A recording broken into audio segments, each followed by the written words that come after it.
సింగరేణి సంస్థ గత 8-9 సంవత్సరాల నుండి మేము కారణ నియామకాలు అన్ఫిట్ అయినాము. అది ఇప్పటికీ హైకోర్టు కేసు నడుస్తుంది. ఇప్పటికైనా 127 కుటుంబాలు కార్య నియామకాలు డిపెండెంట్ అన్ఫిట్ అయినాము. కాకపోతే మాకు అందులో 6గురికి జాబ్ వచ్చింది, మిగతా వారికి రాలేదు. తీవ్ర అనారోగ్యంతో బాధపడుతున్నాము. మాకు దయచేసి ఈ జాబు ఇప్పించాలి. ఇప్పటికి ప్రభుత్వం మారింది కాబట్టి జాబ్ ఇప్పించగలరని మేము ప్రజావానికి వచ్చాము. అయితే ఎన్నిసార్లు వచ్చారు ఇప్పటికి? మొదటిసారి ఇదే మొదటిసారి. మరి లోపలికి వెళ్ళారు? మరి లోపలికి వెళ్ళాము, ఇచ్చాము. కాకపోతే ఈ లెటర్లు కలెక్టరేట్కు డిస్ట్రిబ్యూట్ చేస్తారని చెప్పారు. ఇచ్చి ఇప్పుడే బయటికి వెళ్ళొచ్చాము. మాకు ఇప్పటికైనా ప్రభుత్వం మారింది కాబట్టి మీరు అవుతుంది అనుకుంటున్నారా పనులు ఈ ప్రభుత్వం ద్వారా? పోయిన ప్రభుత్వం వల్ల కాని పనులు ఇప్పుడు పోయినసారి టీఆర్ఎస్ ప్రభుత్వం హయాంలో 8-9 సంవత్సరాల బట్టి తిరిగినాము, చేసినాం, ఎన్నో ధర్నాలు చేసినాం. ఇప్పటికైనా ప్రభుత్వం మారింది కాబట్టి ఇప్పటికైనా మాకు జాబులు ఇప్పిస్తగలుగుతారని మాకు నమ్మకం మీద ఉన్నాము. రేవంత్ రెడ్డి ధన్యవాదాలతో మేము మాకు జాబ్ ఇప్పించగలరని కోరుతున్నాం. ఇప్పుడు చాలా మందికి కూడా మీ లెక్కనే ఒక 2 వారం క్రితం నుంచి సమస్యలు చెప్పుకున్నారు. వాళ్ళకి మెసేజ్లు వచ్చాయి, మెసేజ్లు మాత్రమే వచ్చాయి కానీ పనులు ఏం జరుగుతలేవని వాళ్ళు అంటున్నారు. ఇప్పుడు మీరేమనుకుంటున్నారు, జరుగుతాయి అనుకుంటున్నారు?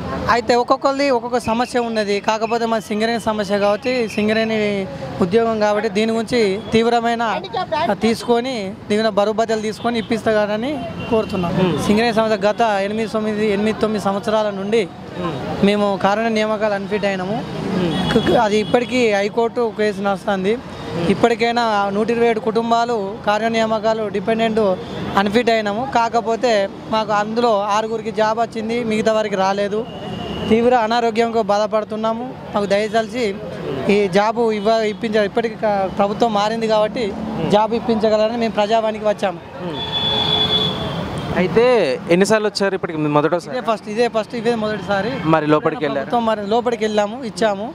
కాకపోతే ఈ లెటర్లు కలెక్టరేట్కు డిస్ట్రిబ్యూట్ చేస్తారని చెప్పారు. ఇచ్చి ఇప్పుడే బయటికి వెళ్ళొచ్చాము.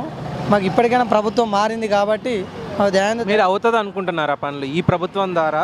పోయిన ప్రభుత్వం వల్ల కాని పనులు ఇప్పుడు పోయినసారి టీఆర్ఎస్ ప్రభుత్వం హయాంలో 8-9 సంవత్సరాల బట్టి తిరిగినాము, చేసినాం, ఎన్నో ధర్నాలు చేసినాం. ఇప్పటికైనా ప్రభుత్వం మారింది కాబట్టి ఇప్పటికైనా మాకు జాబులు ఇప్పిస్తగలుగుతారని మాకు నమ్మకం మీద ఉన్నాము. రేవంత్ రెడ్డి ధన్యవాదాలతో మేము మాకు జాబ్ ఇప్పించగలరని కోరుతున్నాం. ఇప్పుడు చాలా మందికి కూడా మీ లెక్కనే ఒక 2 వారం క్రితం నుంచి సమస్యలు చెప్పుకున్నారు. వాళ్ళకి మెసేజ్లు వచ్చాయి, మెసేజ్లు మాత్రమే వచ్చాయి కానీ పనులు ఏం జరుగుతలేవని వాళ్ళు అంటున్నారు. ఇప్పుడు మీరేమనుకుంటున్నారు, జరుగుతాయి అనుకుంటున్నారు? అయితే ఒక్కొక్కరిది ఒక్కొక్క సమస్య ఉన్నది. కాకపోతే మా సింగరేణి సమస్య కాబట్టి, సింగరేణి ఉద్యోగం కాబట్టి దీని గురించి తీవ్రమైన తీసుకొని దీని బరుబద్దలు తీసుకొని ఇప్పిస్తారని కోరుతున్నాం.